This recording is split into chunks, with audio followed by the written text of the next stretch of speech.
En este video voy a hablar de Shrek un poquito... bastante. Bueno, tal vez pienses que ya no hay nada más para decir sobre esta película, pero permitime defender lo contrario. Shrek es una obra de arte realmente compleja. Es una película que ha sido analizada infinidad de veces, y aún así es una historia a la que le sigo encontrando detalles, que la ubican fácilmente como una de las mejores películas infantiles de toda la historia. Muchas veces las personas tienden a basurear el cine infantil, como si fuera inferior, como si fuera simple y barato. Si bien es cierto que el cine infantil requiere de un lenguaje más explícito, eso no quiere decir que no haya un equipo de profesionales detrás trabajando de manera rigurosa. La diferencia está en cómo posicionamos nuestra mirada como espectadores. Shrek tiene muchísimas capas. ¡Como cebollas! En este primer video abarcaré unos cuantos aspectos que hacen de Shrek una película de primera calidad. En el próximo video hablaré de Shrek 2 y por qué es una de las secuelas más importantes que se hayan realizado jamás. Luego, más adelante, terminaré esta seguidilla de videos hablando de las últimas dos películas hasta la fecha y por qué no terminan de cerrar tan bien como las primeras dos. Estoy seguro de que al final del recorrido no volverás a ver Shrek de la misma manera que antes. Oye, no eres lo que esperaba. No deberías juzgar a las personas antes de conocerlas. Mi nombre es Rafael Magaña Lerose, bienvenidos al Cine Espacio Tiempo.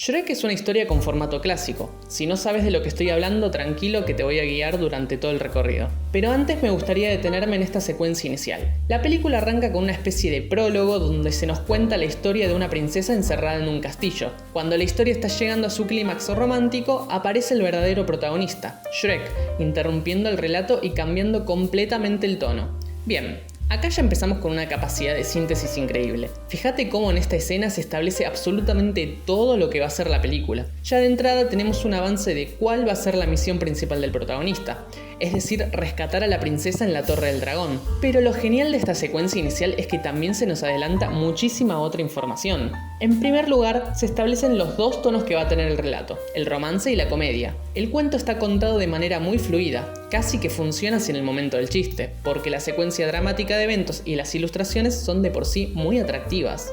Pero luego ocurre el remate del chiste que puede parecer algo sin mucha complejidad, pero también tiene sus capas de información. ¡Como cebollas! En principio voy a mencionar lo que ya se ha contado muchas veces. DreamWorks, el estudio que dio vida a Shrek, surge luego de que Jeffrey Katzenberg, el fundador, se peleara con los estudios de Disney. Cuando estaba en Disney, Katzenberg trabajó en proyectos como La Sirenita, El Rey León, Aladdin, entre muchas otras películas de gran éxito. Luego de que le negaran un ascenso que tenía bastante merecido, demandó a Disney y fundó su propio estudio de animación junto a Steven Spielberg y David Geffen, es decir, DreamWorks.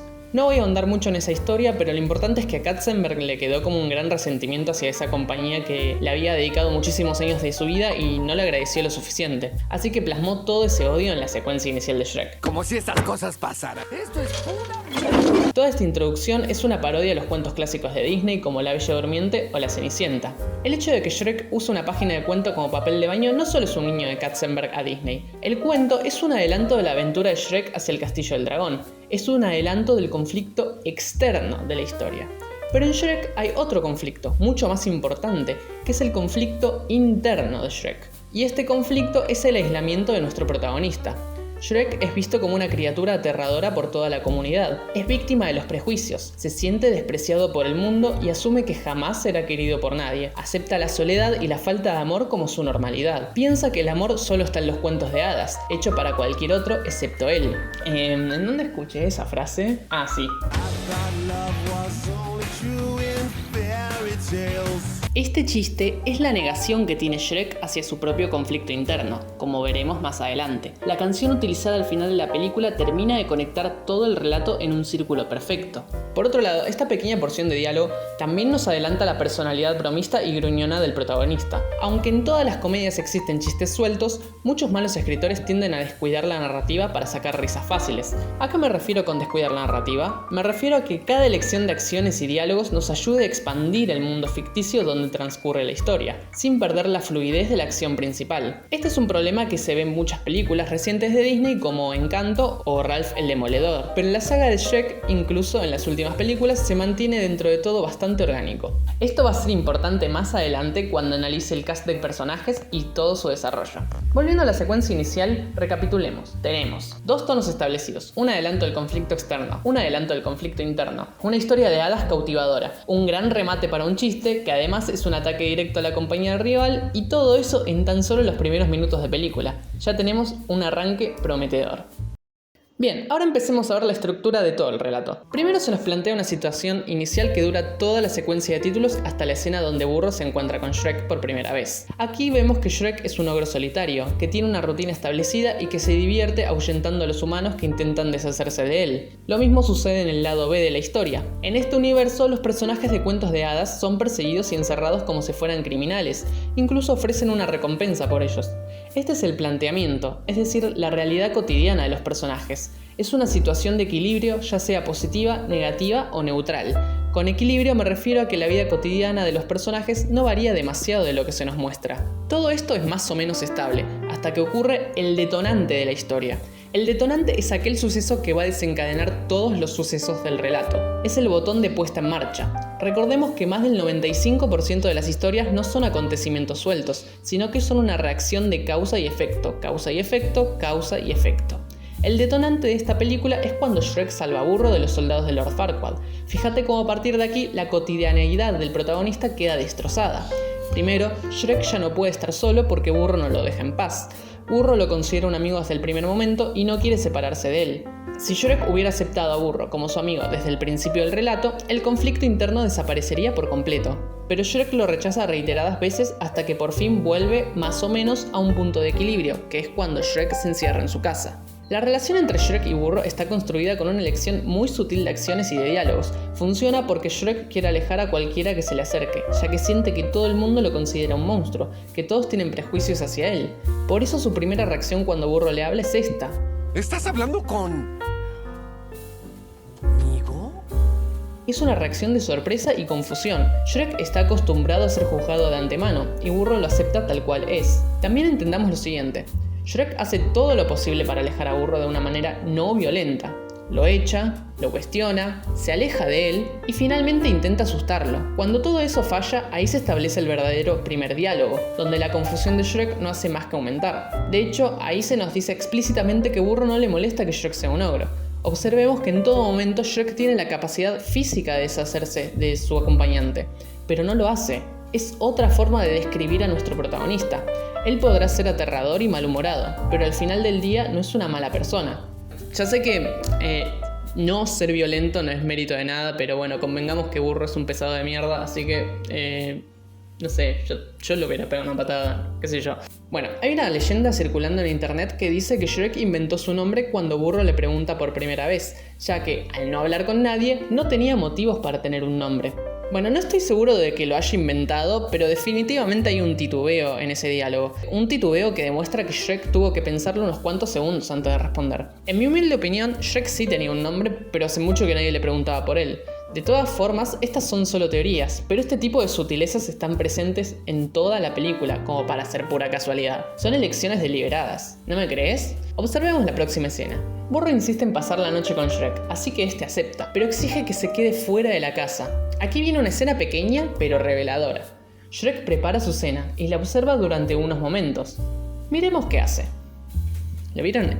Esto es claramente el retrato de una persona deprimida. Shrek todos los días se levanta, se da un baño fresco, se divierte asustando a algunos humanos y coloca carteles para mantener alejadas a las personas de él.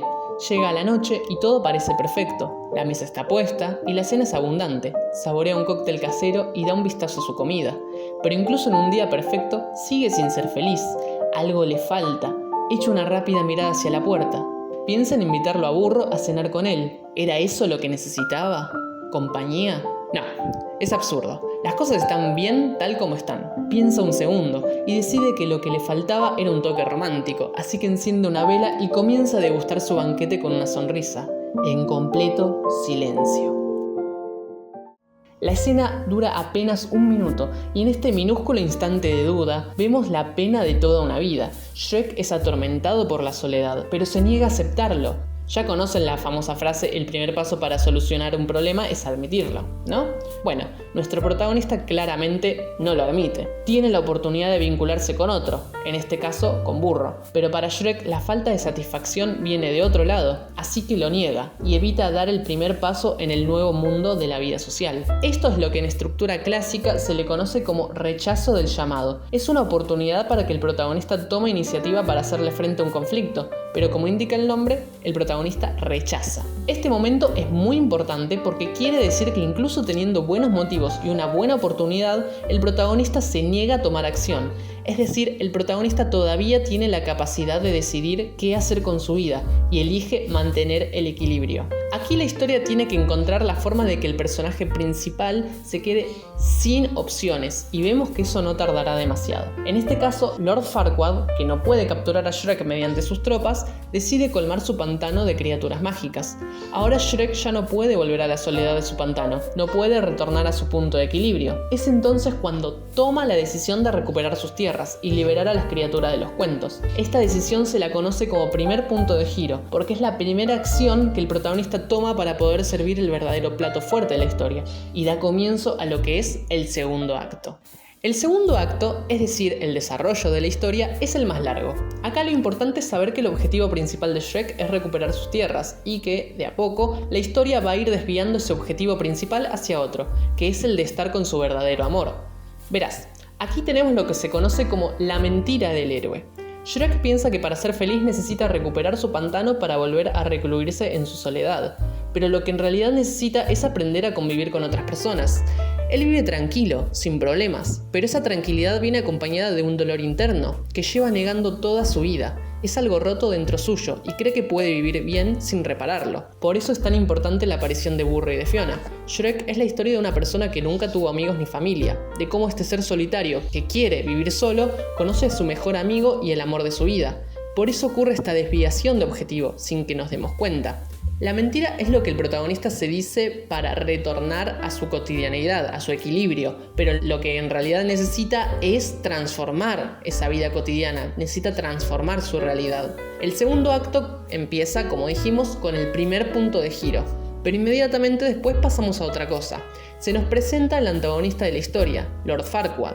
Observemos cómo Farquaad es lo contrario a Shrek. Es una persona que es incondicionalmente amada por todos. Incluso Fiona tiene el prejuicio de que Farquaad es un gran hombre sin conocerlo. Justamente Farquaad tiene prejuicios positivos a su favor, a pesar de ser una persona horrible. Y si habíamos dicho que Shrek no utiliza la violencia para lograr sus objetivos, observemos cómo Farquaad es alguien que no tiene problema en utilizar el poder para manipular a las personas a su alrededor. Utiliza las criaturas de cuentos para doblegar a Shrek, su autoridad para manipular a los habitantes de Duloc, el miedo y las amenazas para controlar a sus prisioneros. Farquaad es una persona obsesionada con la perfección, por eso busca todo el tiempo ocultar su baja estatura, que para él es un defecto, y por eso también busca exterminar a todas las criaturas de cuentos. Estas criaturas simbolizan lo anormal, aquello que se aleja de los estándares de la población.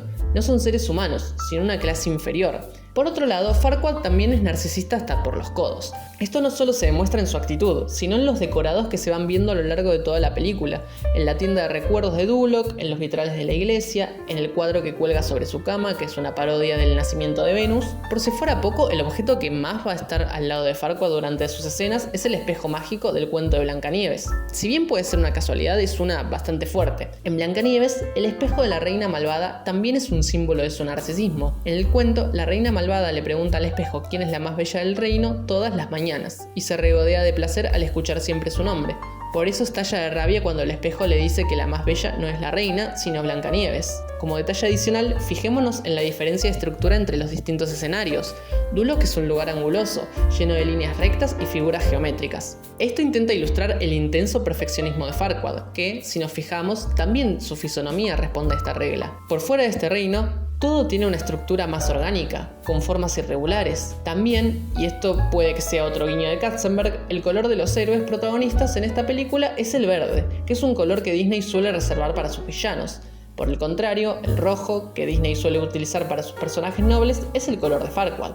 El rojo en Shrek es símbolo de peligro, porque no solo lo vemos en Farquaad, sino en el castillo, en la lava y en la luz que emite cuando se refleja en el dragón. Por eso el dragón no es de color rojo, sino rosa, pero el reflejo de la lava sirve para ilustrar cuándo este personaje es malvado, o por lo menos peligroso. Volviendo al curso de la historia, por fin vemos el primer encuentro entre Farquaad y Shrek. Farquaad manda matar al ogro desatando una escena de pelea. Esta secuencia de acción no solo es entretenida, sino que nos muestra un poco más acerca de la personalidad de Shrek. Volviendo a ver esta película con atención, hay muchas cosas que me cuesta detectar habiéndola visto tantas veces esta película y a la saga. Hace mucho calor, gente, me estoy muriendo.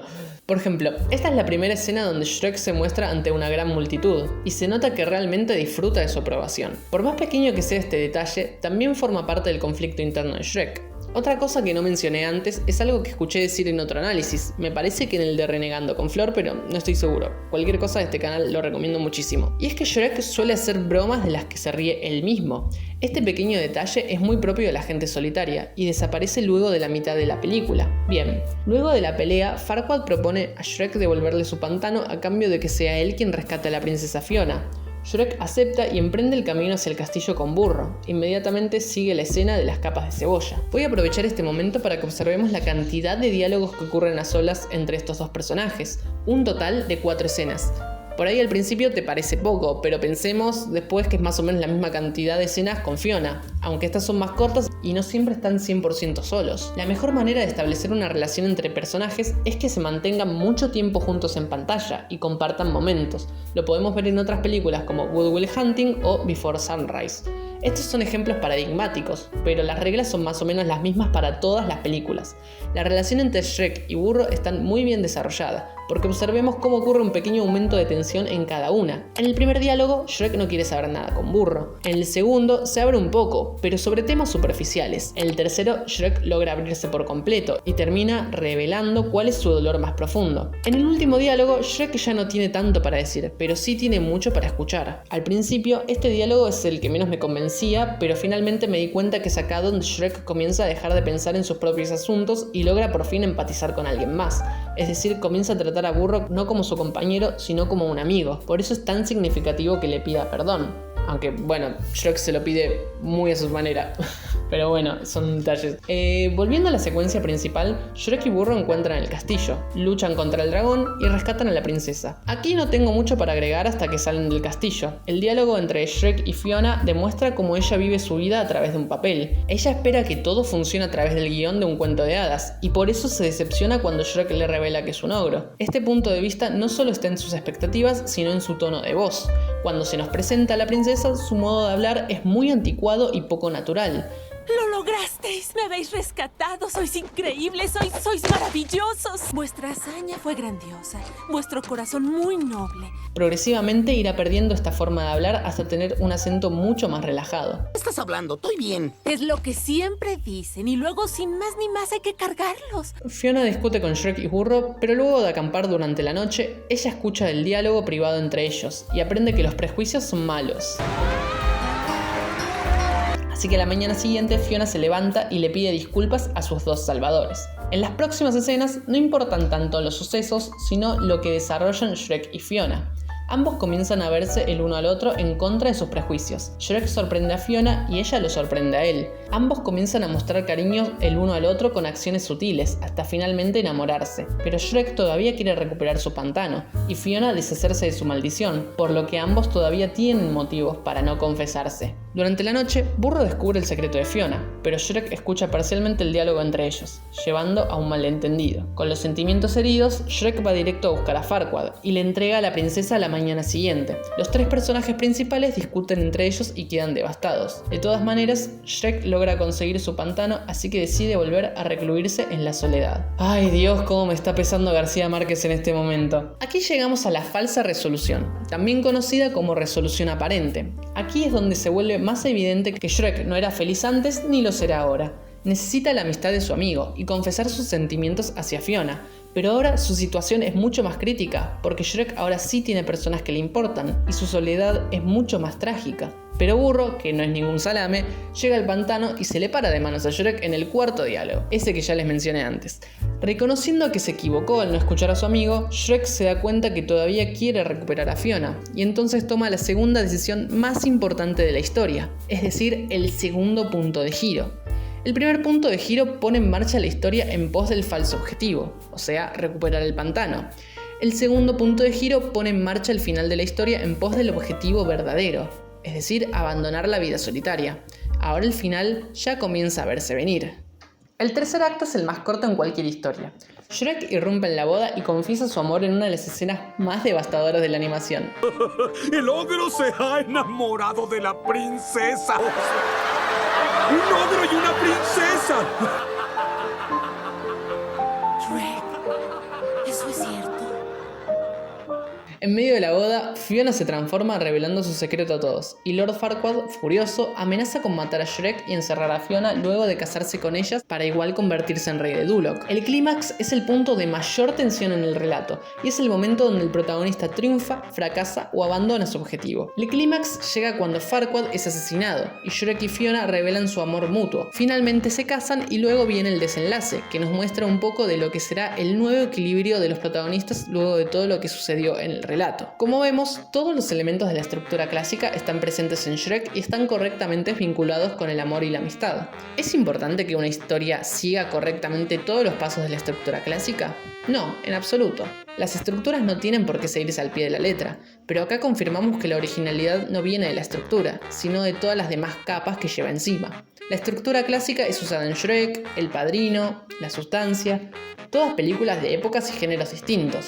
La estructura no es una pócima mágica que soluciona los problemas de escritura, aunque sí nos permite maximizar la eficacia dramática de una obra. Sin una estructura, las obras pueden desmoronarse muy fácilmente, incluso aquellas historias que consideramos caóticas están imbuidas de una estructura, quizás no la estructura clásica, pero sí otros tipos de modelo. Así que si alguna vez pensaste en escribir historias, perdele miedo a las estructuras, estudialas porque posta es muy importante, te va a servir un montón. Volviendo a Shrek. Es una historia que enseña básicamente que la belleza no es lo de afuera, sino lo de adentro. Ok, nada del otro mundo, pero también nos revela el peligro de los prejuicios, la importancia de hablar acerca de lo que nos ocurre por dentro, la importancia de los amigos para brindar apoyo mutuo, de superar los miedos, entre otras cosas más. Son enseñanzas simples, pero son así de simples porque es una película destinada a un público infantil. No tiene grandes dilemas filosóficos porque la intención es ser directo con el mensaje. Y observemos que a pesar de tener un mensaje simple, está condensado en una historia muy rica en detalles, como los colores, las texturas o las gestualidades. El cine es comunicación, y su eficacia radica en explotar cada aspecto de los recursos audiovisuales para transmitir su mensaje de la mejor manera posible. Ahora pongamos el foco un poco más en esos detalles.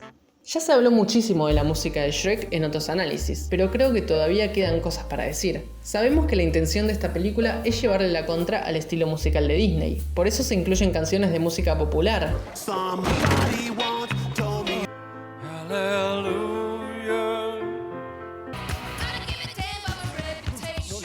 Bueno, se entiende. Pero por otro lado, también tenemos una banda sonora original. Ya todos conocemos el tema principal de Shrek. Por temas de copyright no lo puedo poner por mucho tiempo, así que tratemos de observar cómo está instrumentado.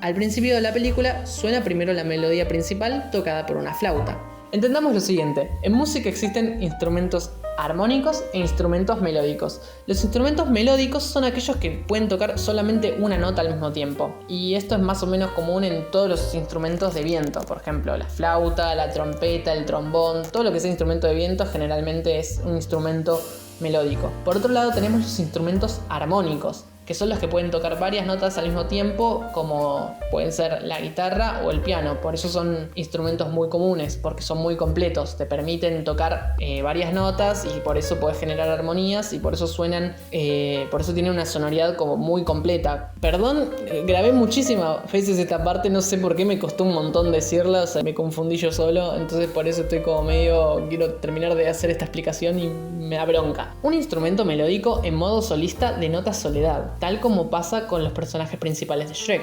Antes de conocerse, Shrek, Fiona y Burro son personajes solitarios, sin ningún amigo o familiar en el mundo. La elección de la flauta no es solo para ilustrar esta característica, sino también porque cada instrumento da distintas connotaciones a la música. Lo que quiero decir es que, bueno, tranquilamente la melodía principal la podría tocar cualquier instrumento. ¿Por qué una flauta? Porque la flauta es un instrumento de viento y de madera, y es un instrumento de armado relativamente simple. Por el material, es un instrumento asociado al bosque y a los árboles, y por su simpleza es también asociado a lo rústico, tal como es el mundo en donde vive nuestro protagonista. Si esta elección te parece inocente, veamos lo siguiente. Después de la flauta, volvemos a escuchar la misma melodía, pero esta vez interpretada por un conjunto de cuerdas.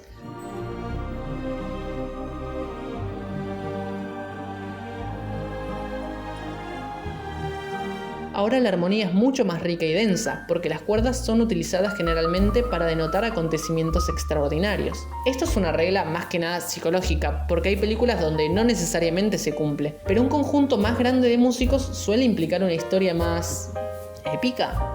Repito, no siempre es necesariamente cierto, pero repasemos algunas de las bandas sonoras más memorables.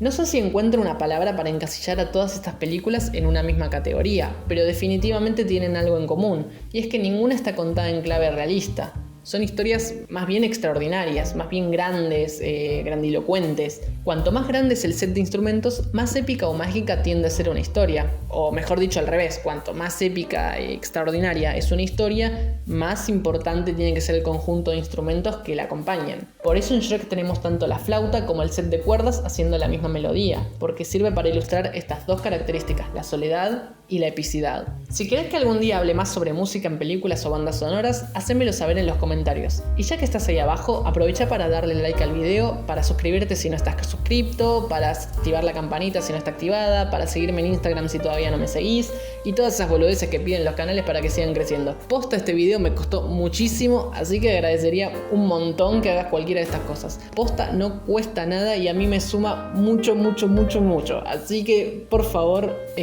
hacé cualquiera de esas cosas. ¡Dale! Bueno, continuemos porque todavía nos falta bastante. En Shrek, la música popular es utilizada para los montajes, o sea, para las secuencias donde se tienen que contar muchas cosas pero cortar el tiempo en el que suceden. Los créditos iniciales, la pelea en Duloc o la secuencia deprimente cuando todos se pelean. En cambio, la música original es más que nada utilizada para secuencias con un desarrollo único y largo, que suceden de principio a fin. Por ejemplo, la secuencia donde Shrek descubre que le invadieron el pantano por primera vez, la música va acompañando la tensión que se acumula poco a poco en la escena. ¿Qué están haciendo en mi pantano?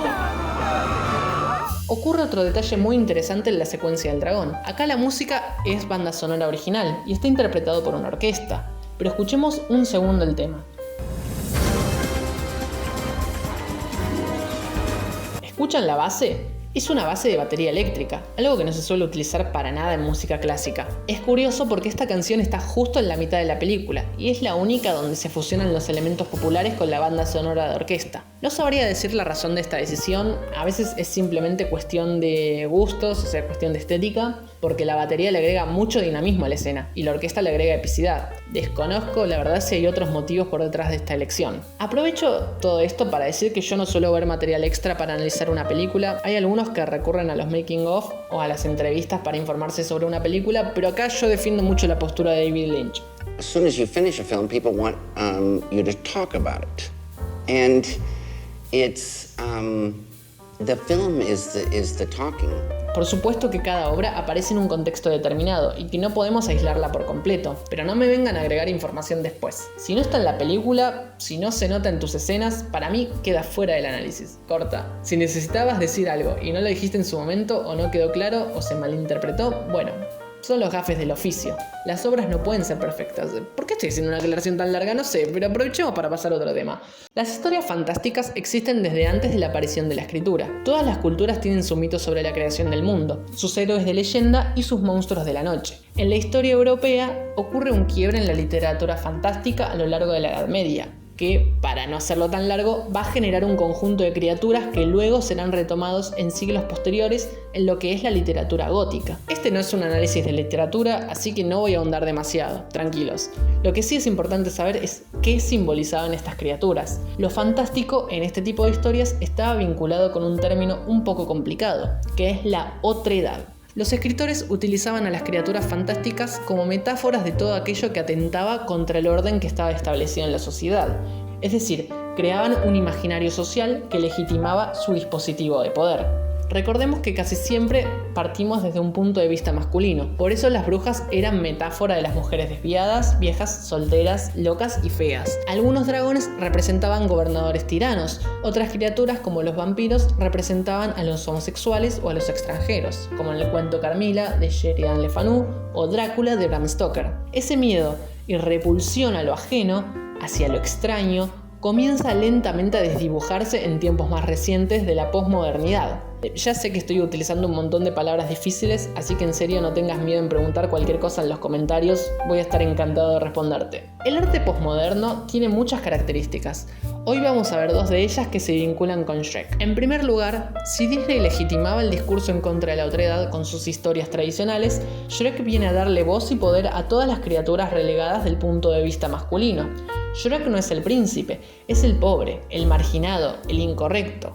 Como curiosidad, en inglés la voz de Shrek la hace Mike Myers, que quiso dotar al personaje con un acento escocés. Aunque no fue una decisión premeditada por todo el equipo, sí que acentúa la otredad de Shrek, que pasa también a ser el extranjero, el personaje fuera de lugar.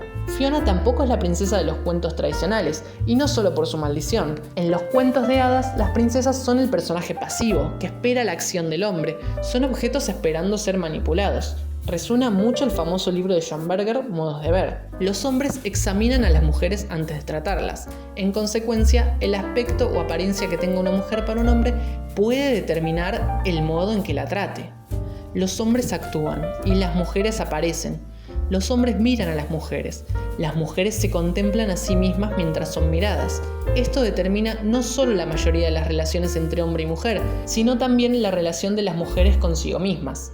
El supervisor que lleva a la mujer dentro de sí es masculino, la supervisada es femenina.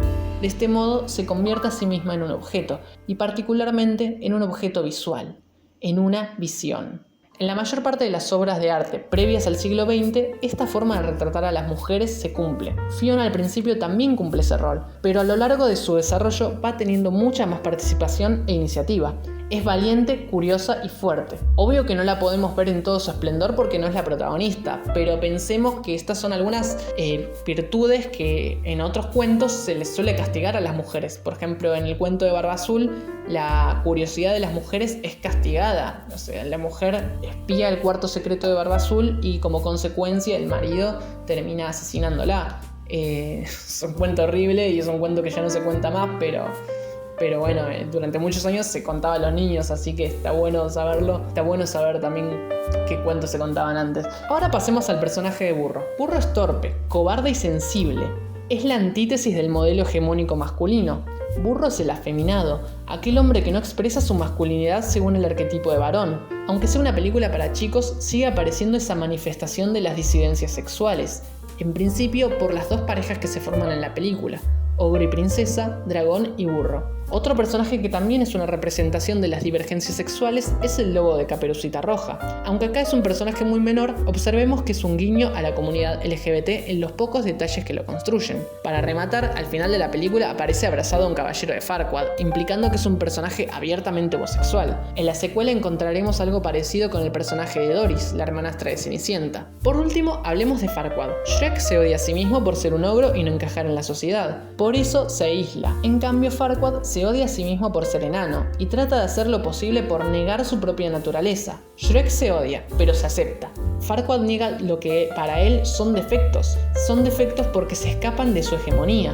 Farquaad odia todo lo que no se adecue a sus estándares de belleza, por eso aborrece a las criaturas de cuentos de hadas, detesta la otredad, luego intenta ocultar el odio que siente hacia sí mismo tras una máscara de narcisismo exagerado, como ya vimos. La representación es importante porque las obras son discursos que pueden influir sobre nuestro imaginario social. Estos son conceptos que se utilizan mucho en sociología, así que si querés que hable más sobre ellos, vas a tener que esperar porque hasta acá llegó el video de hoy y fue bastante largo.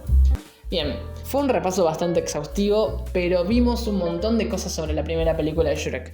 Hablamos de su estructura, de sus elementos visuales, de su música, aprendimos sobre la importancia de su representación y las penas que atraviesan cada uno de sus personajes. ¿Quedaron cosas para hablar? Por supuesto que sí, pero todo análisis tiene que tener un límite, porque podríamos hablar hasta el infinito de cualquier obra que queramos y yo necesito un descanso, porque me costó un montón, gente.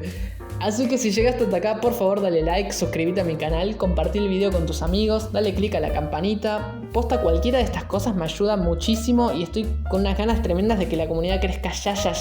Así que dale, sumate, seguime en todas mis redes sociales que no son muchas, seguime en Letterboxd y estate atento porque pronto se viene la segunda parte de este análisis con Shrek 2, que esperemos sea igual de intensa que este video. Mil gracias por acompañarme, gente, y nos vemos la próxima, como siempre, en el Sin Espacio Tiempo.